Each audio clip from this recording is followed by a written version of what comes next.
sound of rebellion, boy! The Black Zeus ministry of power. So I go, I'm ready to hit the silence. I'm like, I want to be banking comedy gold. Yes. Not meme tokens. Not meme tokens, not fiat paper money. Like, I can imagine how many people do actually care about comedy, but all they know is this modern-ish. Well, not only were the comics there for crowdwork clips, but the audience is also there to crowd participate in a crowdwork clip. Yeah, exactly. They just think, well, they're funny. I can just yell out in the middle of their set. Are you afraid to go against the audience? Yes. Yeah. Right now. Okay. But and I'll give you an example. It's time. Hey, it's Hen Dog. Black Zeus the Podcast Season 6, featuring Black Zeus and Dante, aka Black Zeus on YouTube, Patreon, and Instagram. Alright, I'm done.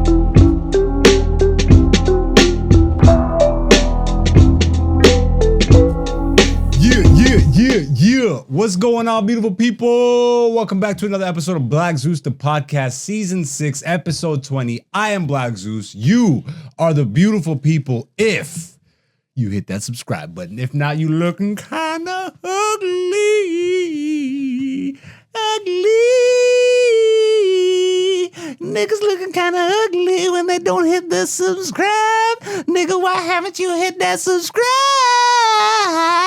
You looking ugly, nigga. What about the ladies? Don't forget about all the ugly ladies. Why haven't you hit subscribe, bitch? Hit subscribe. All right, we done begging now. Do the thing. If you're a comedy fan, you in the right place, bitch. Comedy fan built by real comedians for real comedy fans. That's you. That's us. We are here to talk comedy and some other goofy-ish. Hope you guys had a good week. Hope your next week is even better than your last. If you haven't already, go check out the latest episode of Black Zeus, the show.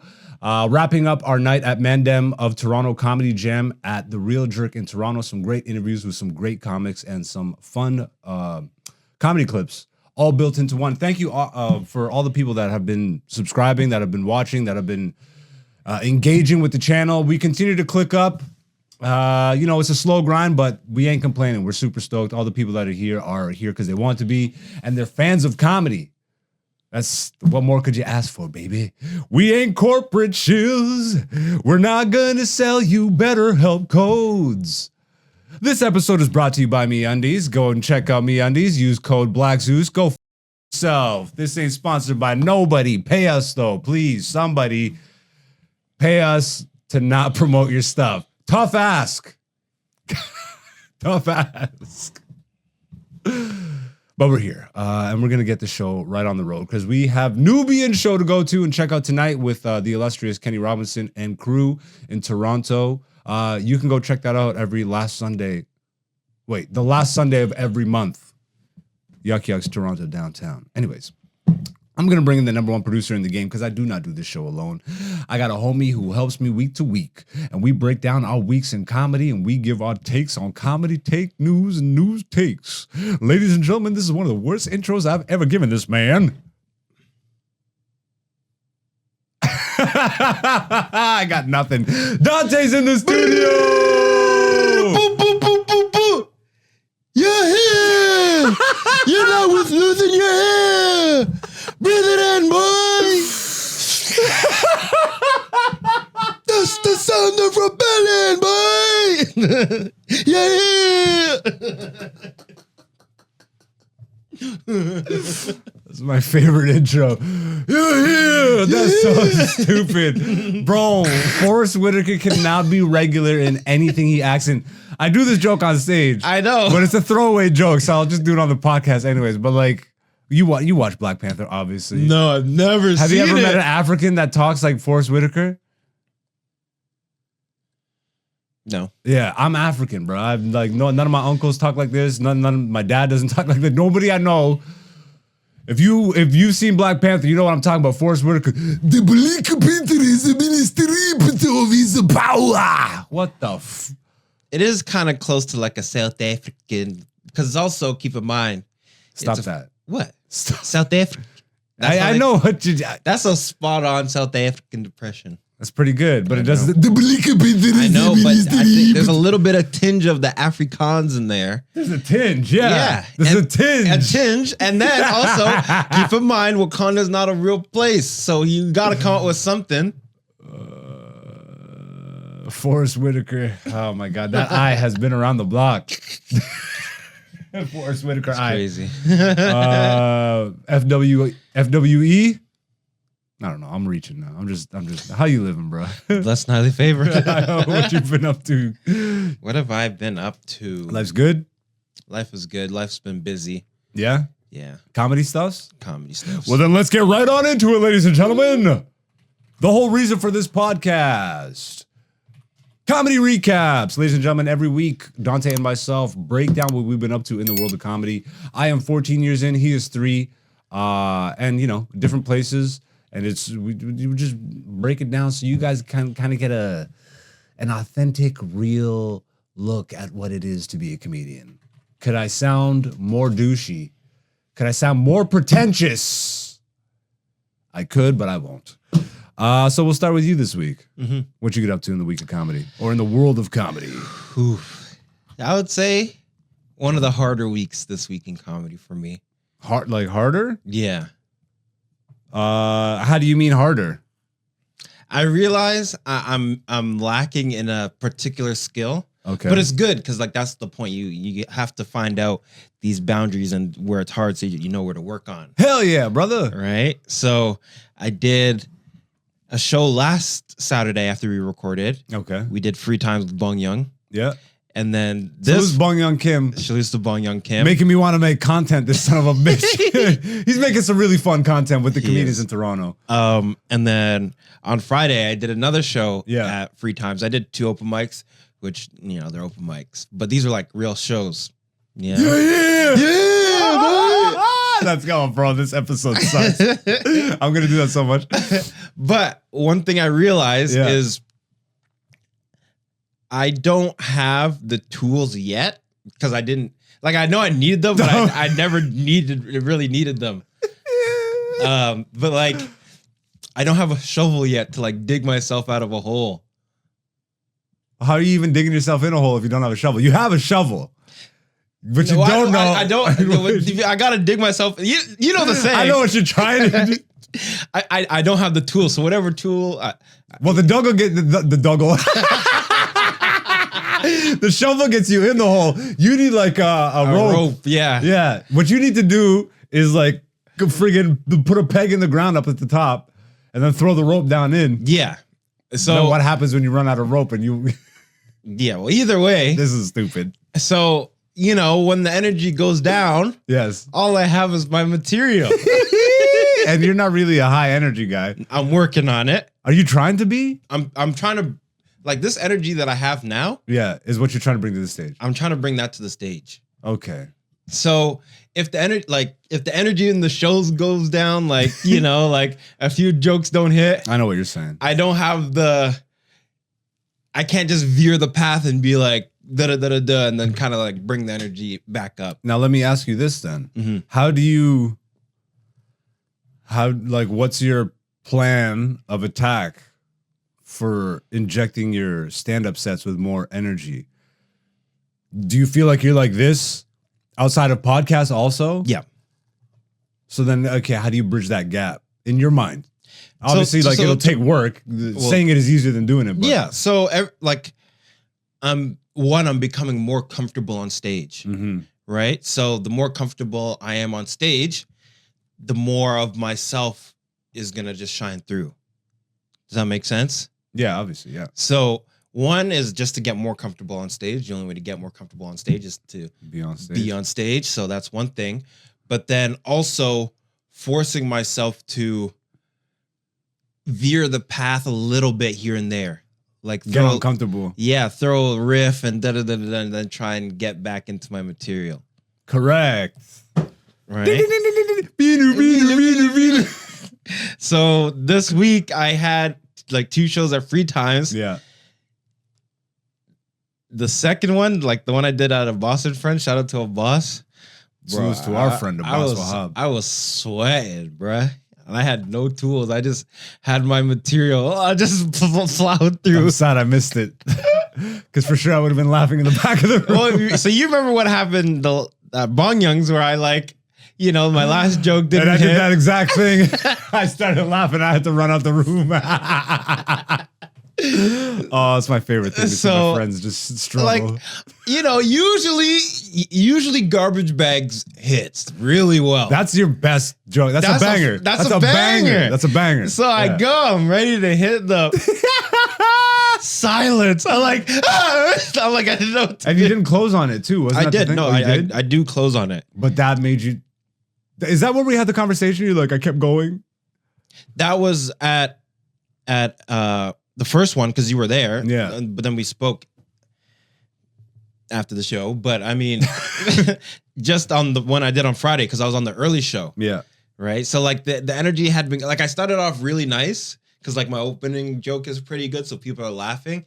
And then some way through the midway of the jokes. And I think it's the podcast stuff that I do. Yeah. Because maybe it's seen as punching down a little bit. A little bit. Maybe I could see how it could be seen that way. Yeah. Yeah. And I did the one about the airplane crash. So I'm not doing that this week because it's a little bit too dark for these people. So I cut it out. Then I go to Transformers and garbage bags. Right. Okay. But so it goes podcasts and then it starts to dip and then Transformers. I get a few chuckles. One girl in the corner, she was the only one laughing. Yeah. You know what I mean? She was actually dying of laughter, but everyone was just there silent. And then I'm like, all right, don't worry. I got garbage bags. I didn't get to do it last week. I'm doing it this week. I go hit it. Crickets. Why do you think that is? Delivery? I don't know. I do remember there was a point where I was going through my set. Yeah. And I flubbed up 2 words. I kind of stuttered on a word. But that wasn't in that joke. No, but it was in the podcast one. So I have to go back. I haven't had time to go back and watch it. Yeah. But I did notice that after I kind of broke up the rhythm a little bit, then it started to get a little rocky and shaky. And then, the lights start to get extra hot for some reason. Once the crowd turns on you, even a good joke, garbage bag smashes. It does really well most I of the know. time. But again, it's almost like you had your chance to build up the rapport with them. Yeah. That's what you build up so that your closer hits Works. extra hard. I know. So, even a good closer can't really overcome. But the thing is, here's people the thinking you're mild. I know. But it's What time was it? Also, it was a 7:30 show. Oh, okay. Because that second show, by the end of the show, they were Tired. dusted. Yeah. The crowd was tired. Yeah. So I still got laughs. I'm taking it as a bomb. You better the way you're talking. I don't know what else this is. I still got a lot of work to do. Yeah. And you don't say this. It's one of my best sets ever. I'm gonna submit that for a festival. No, I would. Yeah, it would be great to actually get your thoughts on it once you watch it back. Mm-hmm. As Kenny says, is don't watch where they laugh, watch where they don't laugh. But if they're not laughing the entire thing, then you got a lot to watch. They laughed. They laughed. It was a 5-minute set. They laughed for 2 minutes. The opening 2 minutes was funny. It tapered off when you started flubbing lines. Yeah, but I only flubbed not even the line. I didn't flub the punchline. Yeah, it's in the setup. I started a little bit, and then that's where it got.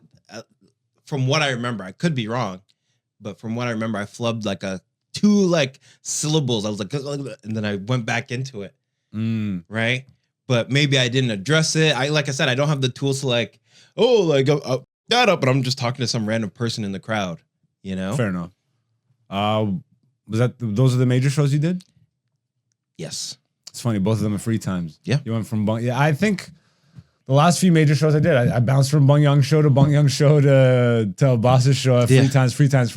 I haven't been to free times so often. I actually sat down with the owner and started talking to her about booking the room. Okay. It's I don't know. I love The Room, but I don't know if it's like my favorite because, man, the way the curtain is set up, you just hear so much. Oh, it my always goodness. bothers me. Yeah. Even though the shows typically go good. But we were there and there's that one group. Bruh. Yeah. I can't believe, who was it that told them they were being annoying? I don't know. Someone told them they were being annoying. They were like 19, bro. I was scared because one of the girls like, yo, come, you want to finish our wine? I'm like, oh, don't talk to me, please. They were talking to you? Yeah. Oh my After, like, as they were leaving. Yeah. And that's when I found out one of the guys, who was it? Well, cameraman. Mark. Yeah. Yeah. Shout out, Mark. Salutes the shooter, bro. Yeah. Real shot talk. Real shot. Mark Corliss. We're talking about cameras. Jesus. The algorithm, Mr. Algorithm. Yeah, he was telling them that they were being annoying, and that's when they started to leave. Yeah. And they called me over to finish their wine. I'm like, I don't drink. I'm like, this is. But they were like, they're being super loud, singing. They knocked the divider over. Yo, I know for sure I'm in my 30s because like 19, 20-year-olds look like absolute babies to me now. Like they just look like little kids. Yeah. I'm like, I can't stand anywhere near you. Why are you calling me over here? Yeah, anyways, I guess. So for my comedy recap, I was with you pretty much. I was supposed to be in Kitchener on Wednesday, and that got canceled. We are in summertime, ladies and gentlemen. It's low ticket sales season. Yeah, he hit me up like early. He's like, we only got 2 tickets sold so far. Crazy. And I'm like, okay, I'll message you again around 5. We'll see how it is. And he's like, it's the same. I'm like, all right, it's fair. This is what it is. So, yo, I did do shows, and I'll get to that for a second. But because now it's getting into the summertime,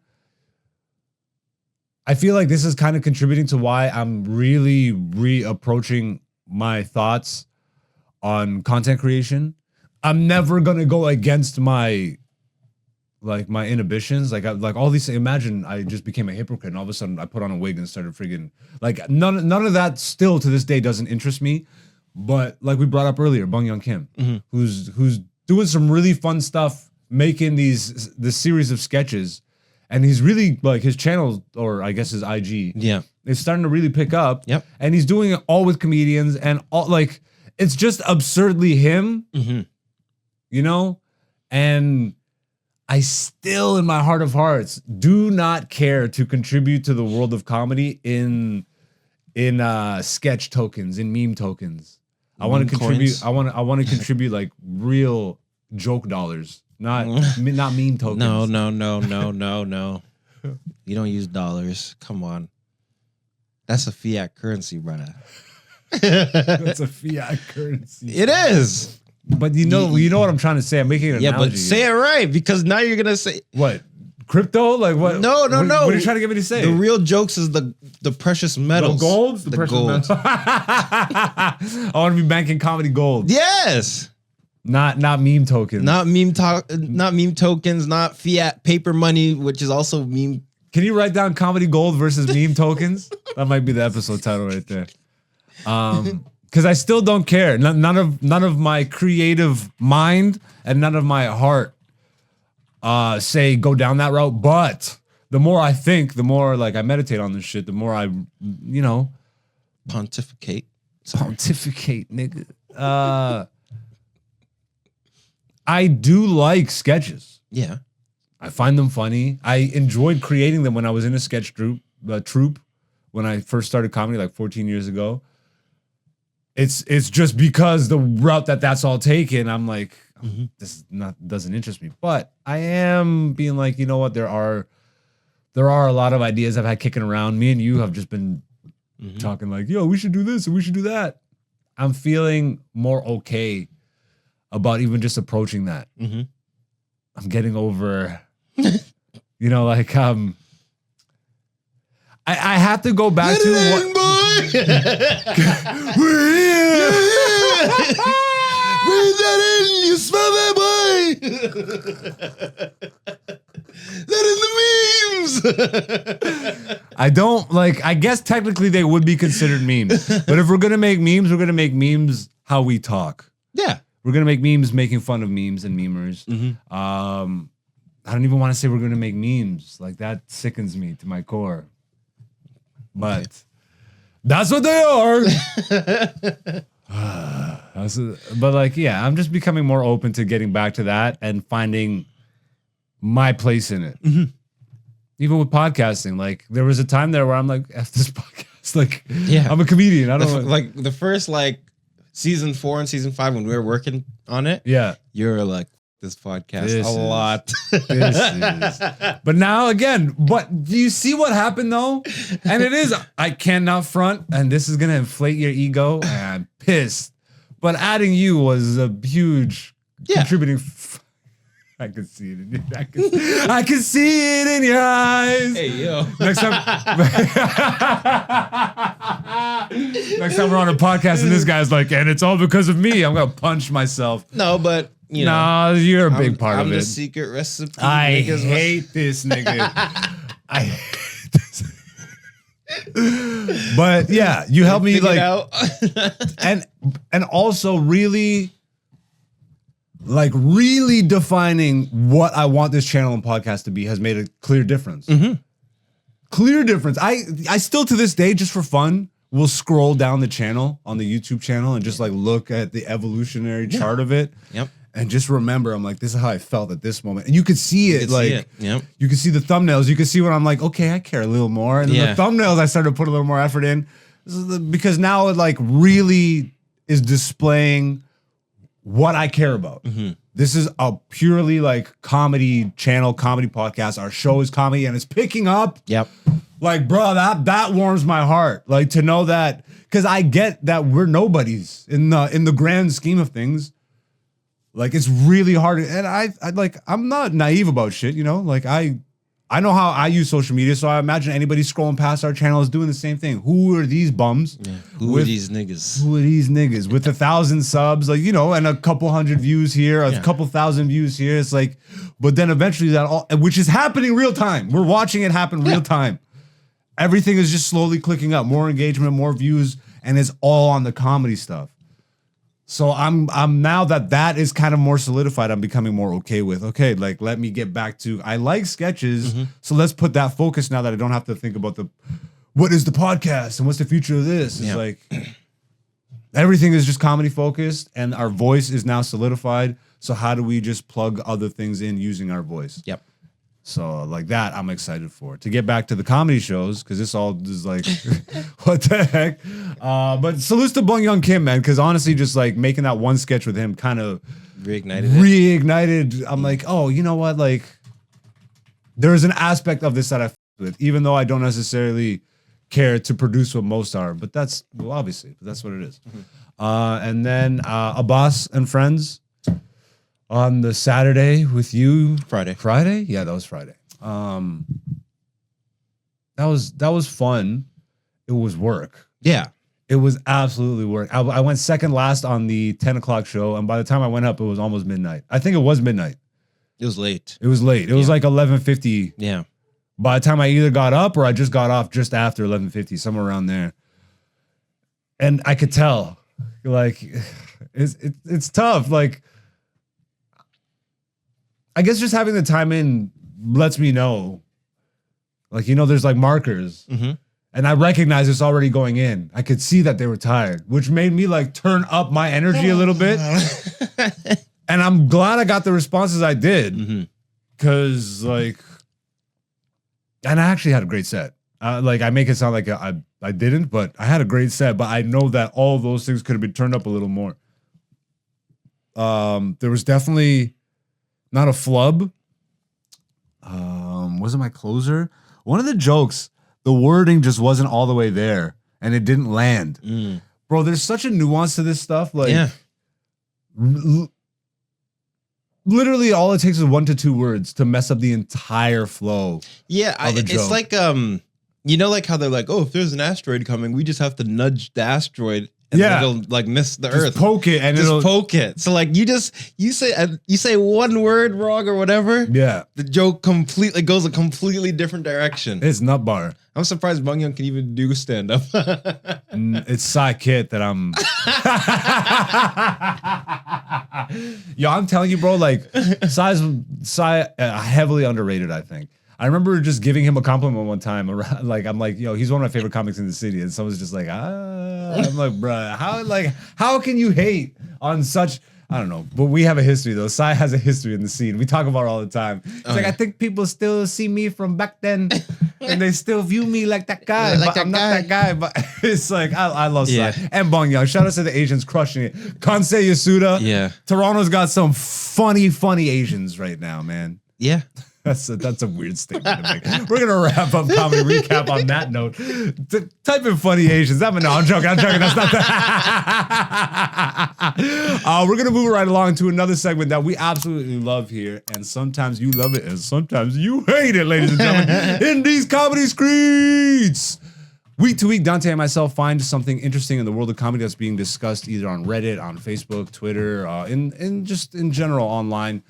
That relates to the world of comedy, and we give our 2 cents, and this week is no different. We go right back to Reddit, even though last week I said, we're not going to do Reddit next week. That's a bold-faced lie, because there's just a lot of consistent comedy conversation being had there. I checked Facebook today. I checked some of the comedy groups on Facebook. I didn't really find anything interesting. We're looking. Shout outs to Reddit. Weird statement for me to make. Yes. So posted on r/standup. If you rely on, it was posted by Efficient Afternoon 17. Okay. If you rely on crowd work in order to have a decent set, then I highly doubt your abilities as a stand-up. Going at you, crowd work goofs. All right, and this is the actual body of the text. It just feels like a cop-out for people who don't understand how to write a joke that's properly structured and makes sense. Quote unquote. So where did you guys meet? What do you guys do for a living? Did you get dressed in the dark before you left, or was that the coordinated effort? What's your favorite kind of food? The happened to going to a comedy show and actually hearing jokes with the right delivery, cadence, and punchlines. I don't even know if this person's a comic, but kudos to you. Yes.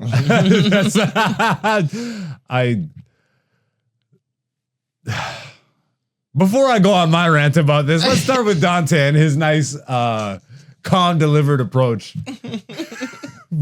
What do you think? Yeah, relying on crowd work. I mean, okay. There are some comedians that are really good at crowd work.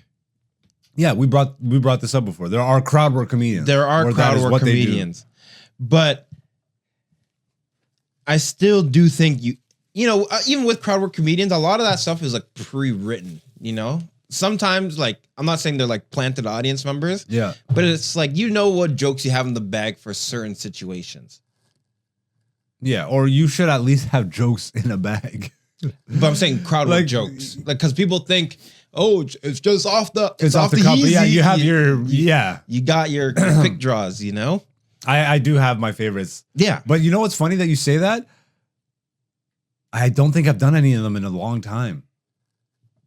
Which is good to me. Uh-huh. That makes me happy, like just hearing that. Yeah. If you don't know what he's talking about, I think for me, the first example of this was when I brought this up on the podcast before, I'm sure. Louis C.K. live at the Beacon Theater.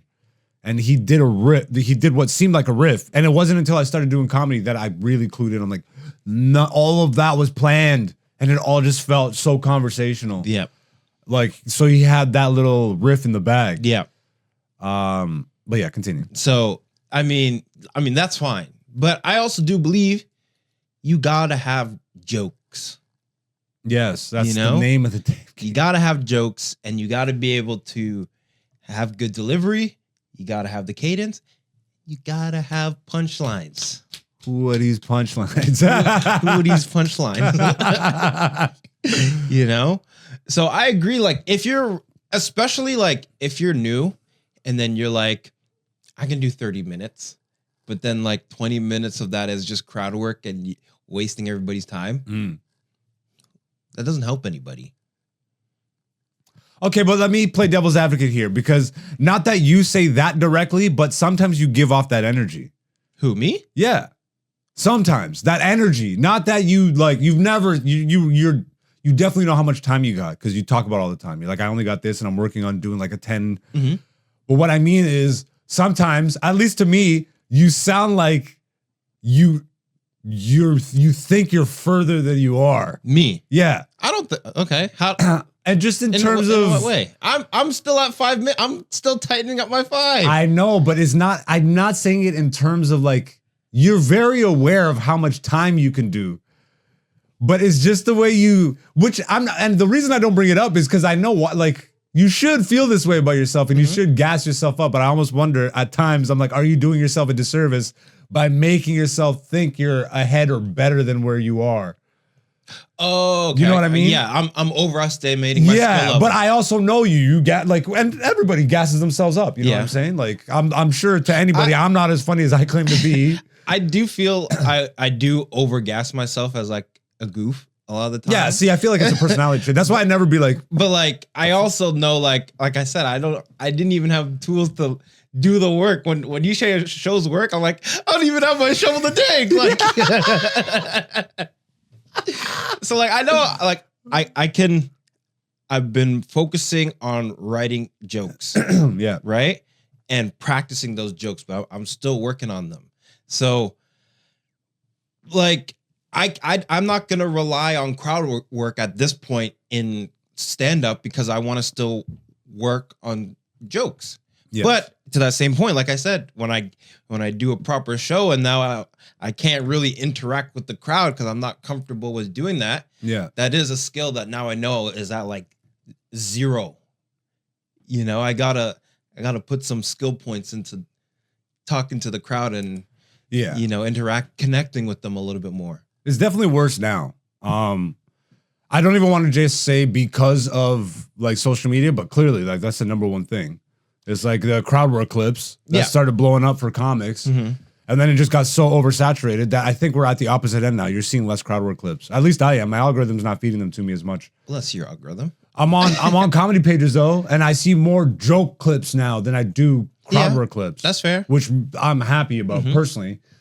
Because it was getting too much. And then like you would show up to a show and people were there to get crowd work clips. I'm like, what the? Well, not only were the comics there for crowd work clips, but the audience is also there for to crowd participate work. in a crowd work clip. No, but hopefully I'll be in one. Yeah, exactly. They just think, well, they're funny. I can just say, I can just yell out in the middle of their set. This goes crowd back. Work. To me, this ties in with the, which we talked about. Go check out on the channel this clip where Bill Burr is discussing why analytics ruined comedy. This just goes hand in hand with that. Yeah. It's exactly why, like, people go in to a show now with the mindset of analytics in the back of their mind. Yeah. Like, how can I siphon as much content out of this experience and what will feed the algorithm and get me seen and all this crap. Yeah. So there's that side of the thing where it's like, yeah, you're doing the crowd work because you know you can just farm it because it's evergreen, basically. Yeah. As long as you're doing shows, you can farm crowd work clips. But also, in my mind, if someone says, oh, I can do 15 minutes, but it's not 15 minutes of written material. Correct. It's 5 minutes of written material, and they stretch it out to 15 because they're lollygagging in the crowd. That used to be a trick of mine, and then I got good. Just like, it just takes time, man. But you know what? At the same time, like, we're saying these things, and I'm still, I still get the process. Mm-hmm.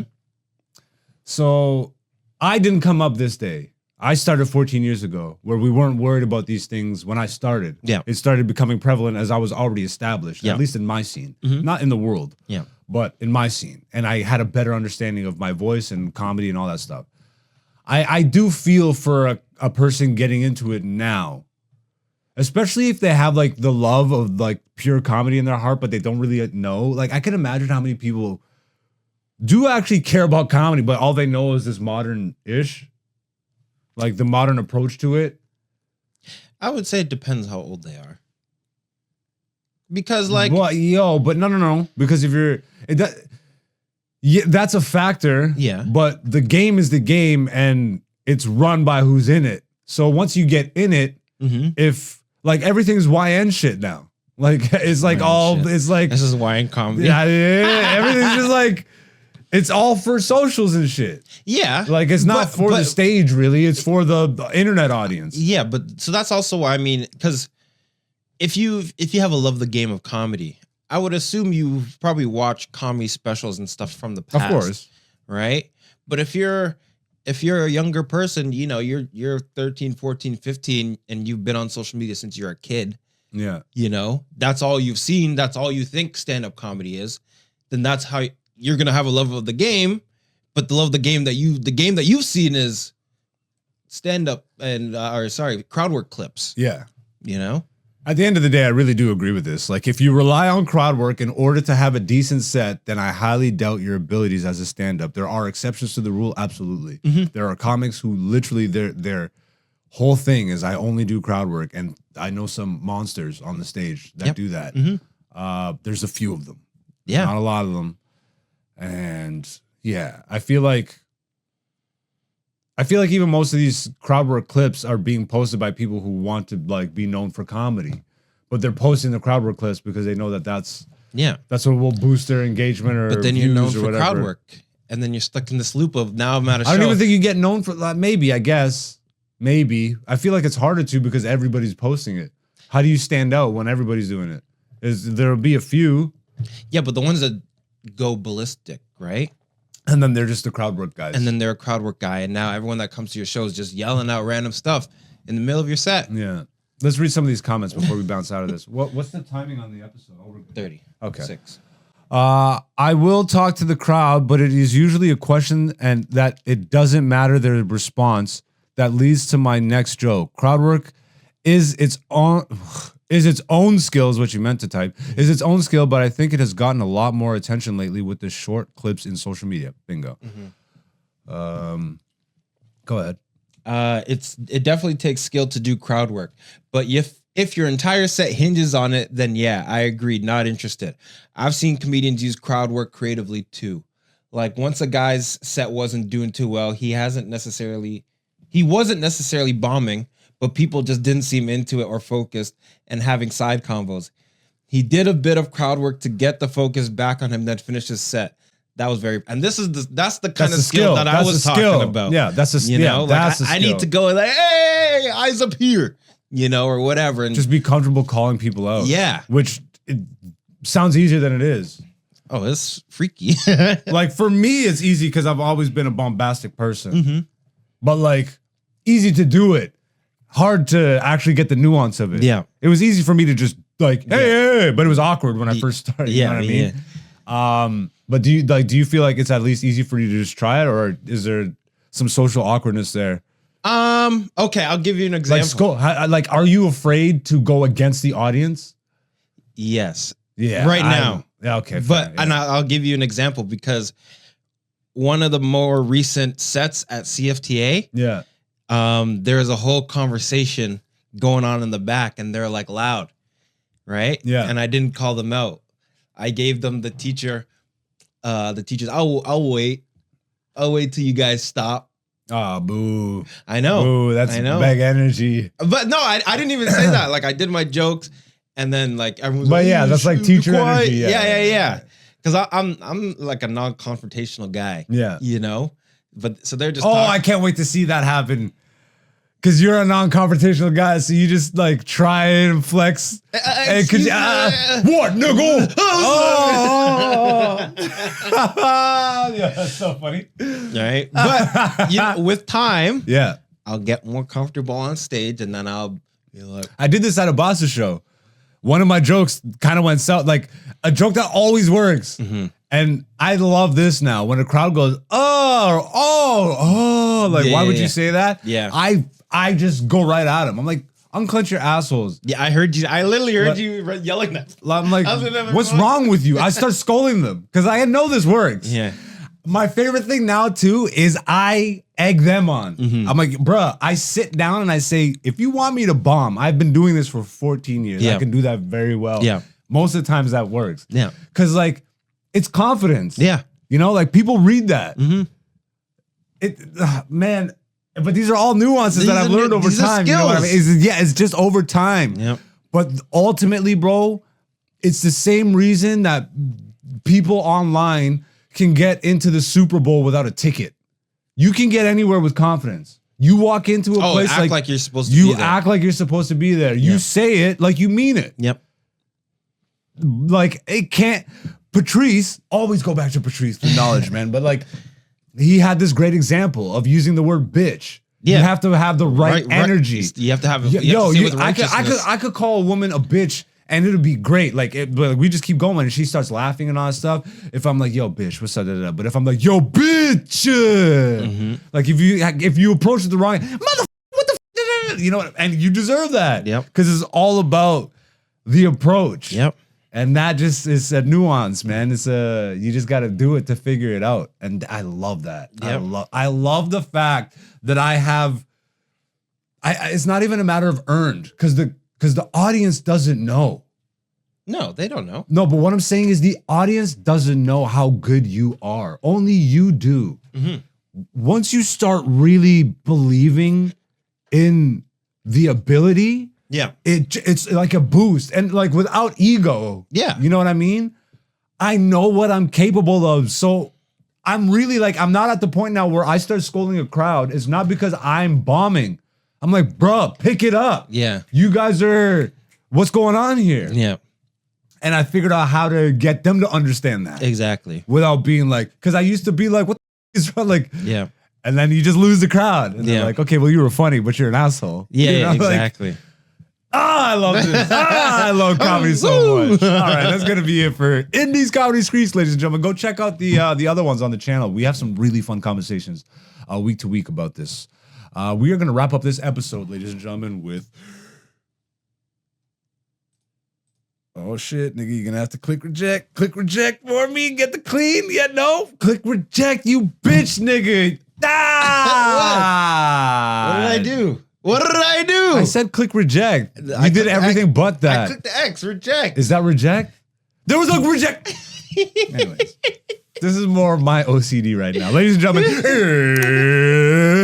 it's time for UFC 316, the most unnecessary rematch, I think, in the last 5 years minimum. Dvalishvili versus O'Malley 2. Why? Who cares? Stop trying to push O'Malley. Get the Skittles guy out of here. He got bombed on for 5 rounds. Did it even go 5 rounds? Yeah, he didn't get the finish. I'm surprised.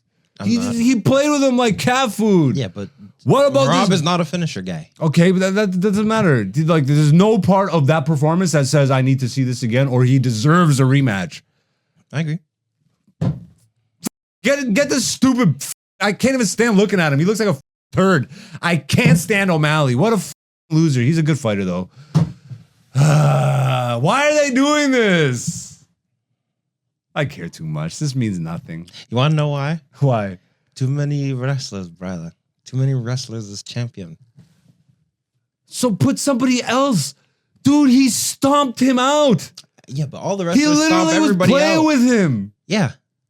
But they want a guy that's a flashy striker. So put okay, what's the rankings in the division? We'll get there. I'm getting frustrated because they put him right at the top. Friggin' bum. Okay, he's a good fighter, but man, nothing about that last fight says give him a rematch. Piotr Yan, but they fought already. They did fight. Umar, who got beat by Marab. Yeah. Sanhagen. He's probably next up. So is this division just washed right now? Is that what you're telling me? What do you mean washed? No, in terms of for Dvalishvili, like he's only fought Umar and O'Malley. So then why O'Malley again? Stop trying to push these people. Dvalishvili, like look at him. Look. He's like, I'm trying to look bad. I'm trying to look like he's just trying. He is trying. And everyone knows that he was getting the boost. Ugh. He was getting the data. This is Super Boost 2, like Super Boost 2 boosted 2 furious. Like, this is Super Boost 2 Electric Boogaloo, bro. Like, what the hell are we doing? Electric Boostaloo. Bro, O'Malley, get out of here. Anyways, let's actually do a proper preview of this fight card because there are some good fights on this card. We'll bottom? start from the prelims and focus on the fights that look most interesting to us. Once again, I will call myself the cash. Dante is the pro. If you're gonna make any picks, use his takes. And yeah, we're just gonna run down. You see nothing so far that looks interesting? Bruno Silva versus Joshua Van, flyweight belt seems interesting. Joshua Van, hard hitter type guy. Okay. So interested in that. He's from Myanmar. No odds on that. No. Okay. And then Sergey Spivak being down here is kind of crazy to me. Would you put him in the top of the prelims I mean, over Bruno and Johnny Walker, he's his last couple performances? yeah. Yeah. So that's why I skipped a lot. You skipped the whole early prelims. Well, unless you want to talk about Quinlan Sal Kill. You can skip. It's okay. If you already skipped them, then it's all right. Yeah. This guy's name is the Anal. This is the worst UFC coverage on the internet, ladies and gentlemen. Welcome. Okay. Hey, Mr. Holland is back. Yeah. Oh my God, he's fighting Luke. Yeah. Oh. I don't know. Yeah? Yeah. Is it like a good matchup? I think this is a good matchup. I'm worried Because- because Holland's last few, like, But same with Vicente's, okay, fair enough. right? So this is one of those like Kevin can maybe get his ranking back and, Isn't Kevin like really on the edge of like, no? He's got Dana White privilege now. Oh, because he's liked. He's liked. Yeah, he's liked. So they're not going to get rid of him. No. Because And- he is a draw, I guess. He's a draw. People like him, and he stepped up when he was needed by Dana. So Dana, that last minute. Because he fought like 3 times in like 5 weeks or whatever. I don't know if you remember. He fought like 5 times. He fought 5 times in the year. Dana Bro, always he went from remembers that. 5 wins in a year to 5 losses in a year the next year, and then the year after it was like mixed. But then they put him against MVP and like all these guys. So Yeah, and you know put what? him though? against Shavkat. I think or, he is Kamzat. doing more like groundwork. Like he's working on his ground game. He was already like brown belt, black belt. But He just wasn't doesn't that like use it.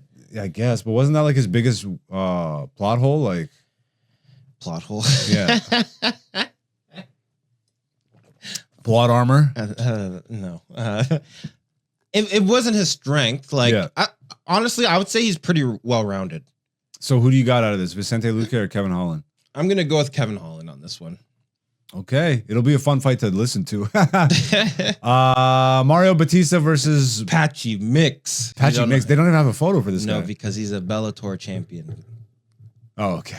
So he's from Bellator. Now, a lot of the Bellator guys came over. With the contracts, yeah. But they don't have photos? No. What? He hasn't had a fight yet. So what? They're getting his photos this week. It's media day or whatever. That's so funny, bro. This big ass company, they can't take photos. Anyways, whatever. They're taking photos this week, brother. Anyways, Actually, probably next week. how do you see this one going? To be honest, because Bellator, everyone knows Bellator is not really UFC level. No. So we'll have to see what happens. Because Chandler for Bellator? he was. Yeah, okay. And look where that's got him. Really enjoyable fights, no wins. Exactly. Yeah, no Just wins. smashed all the time. Well, that's kind of on him though. Like, Because he's not at that level. I guess IQ wise, yeah, you could say that. Because how many times Skill-wise has he and been IQ winning a fight and then he just goes ballistic instead of pacing himself? His whole thing is going ballistic. But like he's winning and then he starts going ballistic and then he loses the fight. Why not? His coaches have never been like, yo, Mike, once you start winning, you knock the guy down, calculate. Tranquilo, Yeah, tranquilo. tranquilo. Calculate a move or something. That's not who he is. And it's clearly. very hard to teach an old dog new tricks. That's got to be tough if you're his coaches, man. Because It you're like, is. how many more of these can we lose? They're just gonna. He's got also Dana White privilege, Well, I mean, he does throw really entertaining fights. Yeah, but he loses all the time. That's fair, but sometimes you Send can't. them 2-3 years Dagestan, brother. I know, right? So you can't deny though that they're always high level, and some of them like he should have won, but he kind of. But if you keep throwing a guy to the highest level and he keeps losing, that means he's not supposed to be up at the there. highest level. That's very fair. So what do you got for this one? So to that point, I don't know where Patchy is gonna mix up and with the UFC contenders. With the UFC contenders. And I don't know if you remember Mario Bautista, but everyone hates him because he held Aldo against the wall for 3 rounds and then won the fight. I do remember he got booed mercilessly. Yeah. So we'll see what happens. But again, it's the fight game. I don't have a pick for this one because all right. Yeah, I might lean towards Mario Bautista just because he's been fighting higher level competition. But yeah. All right. Calvin Gastelum versus Joe Pyfer. Joe Pyfer looks like Gaethje a little bit. That's crazy. Am I wrong? It's kind of the beard, hair, jaw, beard, skin, and haircut, kind of, and cauliflower ears. It doesn't seem. Yo, zoom in. That's pretty. I'm pretty sure that's Justin Gaethje in disguise. I'm joking. Don't zoom in. Don't. Calvin Gastelum versus Joe Pyfer. Gastelum's still in the fight game, man. Yeah. Wow. How long has he been in it now? Like a long time. A long time. Yeah. Good for him. You know who freaks me out still being in the fight game? Clay Guida. No, I thought he retired. I swear I just saw him fight in the last 6 months. Should we look it up or not? Do it quick. Yeah, do it quick. Clay Guida's last fight. Can I just search Clay Guida? Active, yeah? View fight history. 2024.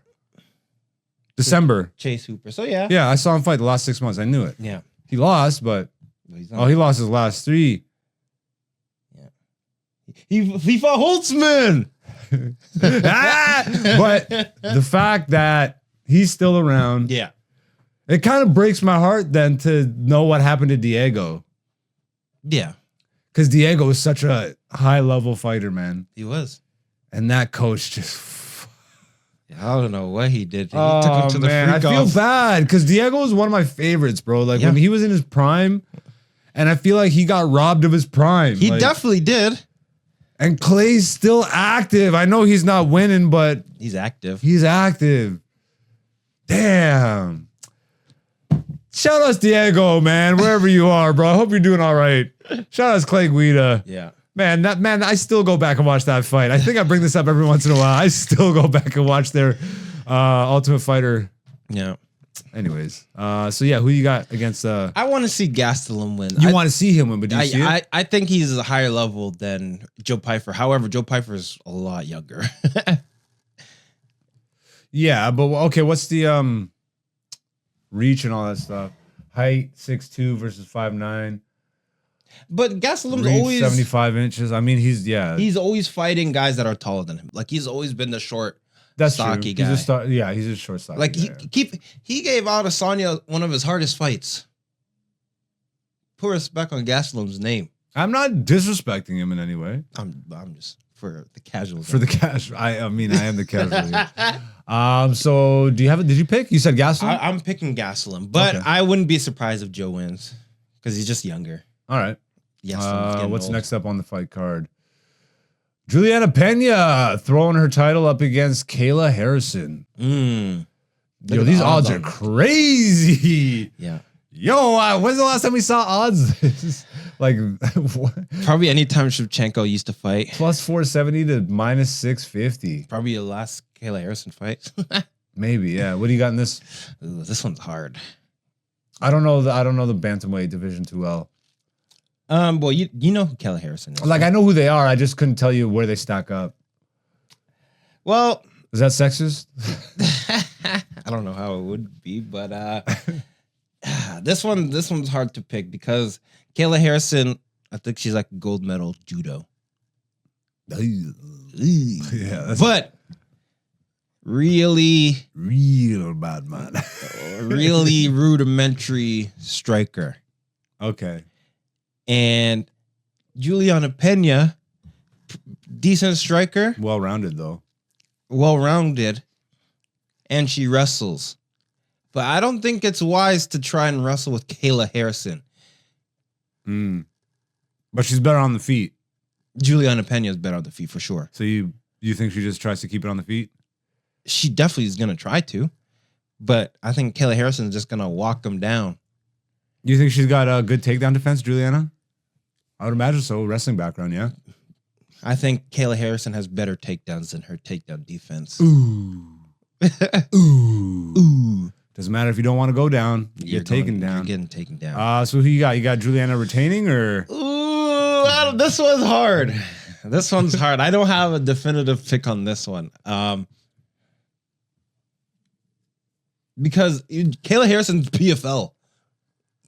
You know, but she's just also they've been feeding her some people. Some people made mistakes. Like Holly Holm made the mistake of trying to grapple with her. Like, why would you do that? Oh yeah, Holly's all stand up. Like what? Yeah. Why would you try and go up against the fence and clinch with a beast? Which is I think Juliana Pena's ego might be like, oh, I'm gonna beat her in her own game. I could take her. And she's gonna get flipped. I guess we'll find out. Yeah. Hey, this is weird. Champion. Oh, I guess she's just not. So who's ranked number 1 in the division? Bantamweight. Good question. She's fighting number 2. Let's go to the rankings.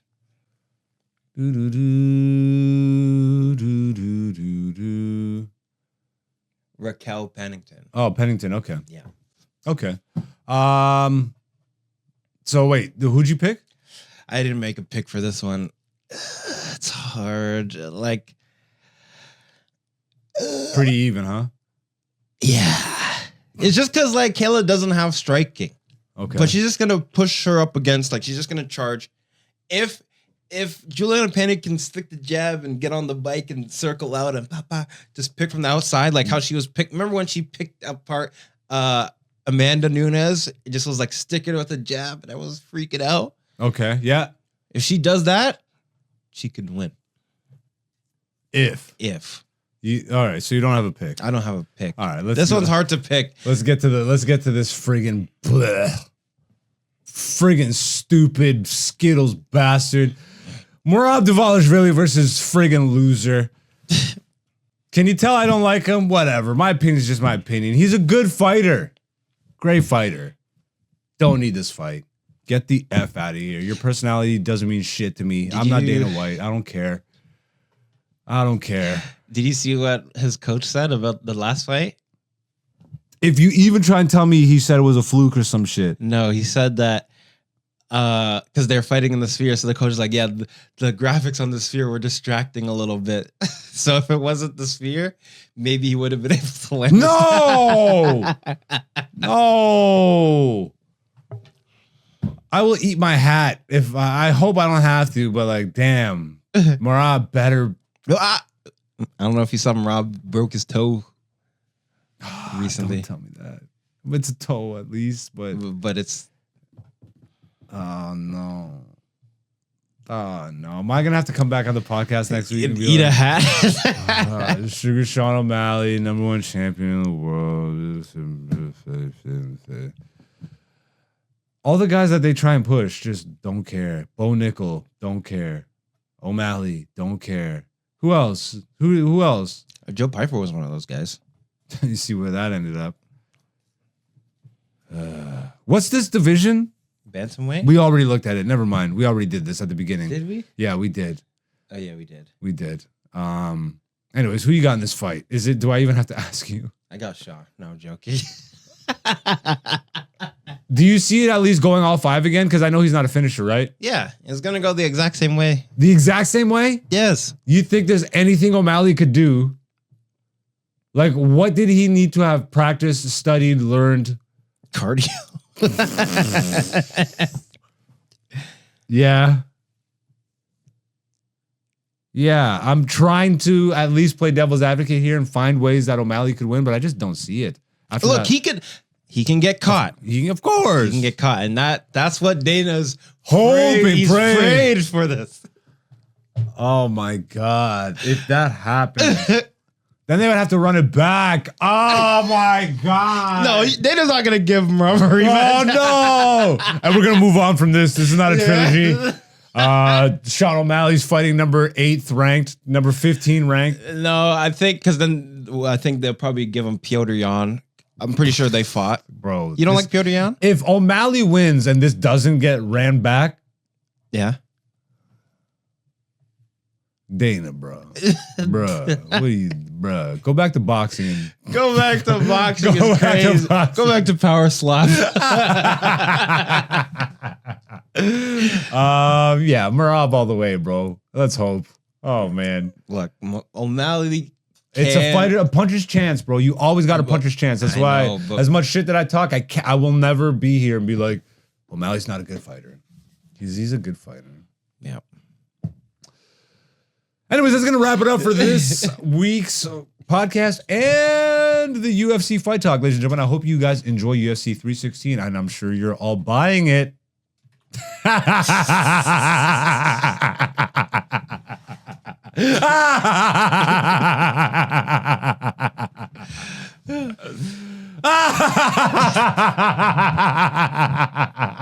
People buying UFC. We got him. Yo, we're watching this one streamer. We got him. We're watching him. Yo, he tweeted earlier, I'm not going to be streaming. Do you remember when Dana's like, we got him. We took him down. Ladies and gentlemen, we got him. Yeah, one streamer, bro. Bro, there's 80 million Russians right now. Can't wait to stream this bullshit. But yeah, support.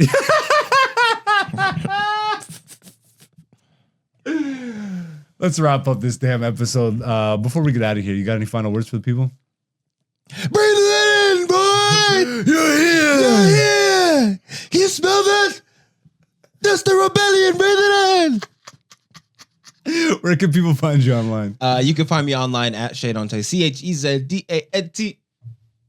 Poly boy. Hey, and I'm AKA Black Zeus on Instagram, but right here is the place to be. If you haven't already, hit the subscribe. I'm sure if you're watching to the end, you have subscribed already. So thank you. Sorry. I'm so sorry. I'm so sorry. I made a promise. Yeah, go. Just say it. Shouts out to Khalid. He's a watcher of the show. Yeah, I saved it to the end. I totally forgot. But Salutes. Hey, you made it. Colin? Khalid. He reached out to me on TikTok. He said he watches the podcast and he wants to get into stand-up. So. Oh, for real? Yeah. Yo, Khalid, man. Love and respect, bro. Don't, by the way. Just save yourself. No, unless you love it. I'm joking, obviously. Yeah. What do you know this dude personally? No. Oh, okay. But he said he watches the podcast. Okay. He just reached out to you? Yeah, he reached out to me on TikTok. Salutes, love and respect to Khalid, man. Yeah. I mean, keep watching. I don't know what to say now. Thank you. Shouts out to Khalid. Shout out to Khalid. I told him I was going to shout him out because yeah. DJ. No, that guy probably gets that all the time. I am a better comic than that. I'm going to wrap up this episode. Another one. Another. You rap bastard. But once again, go check out the Instagram or right here is a place to be. I'm AKA Black Zeus on all the socials. We have TikTok and all that stuff, but it's not as active. This is the place to be. And until next week, we will see you. This has been Black Zeus the Podcast, Season 6, Episode 20. Peace. Hey, it's Hen Dog. Black Zeus the Podcast Season 6, featuring Black Zeus and Dante, aka Black Zeus on YouTube, Patreon, and Instagram.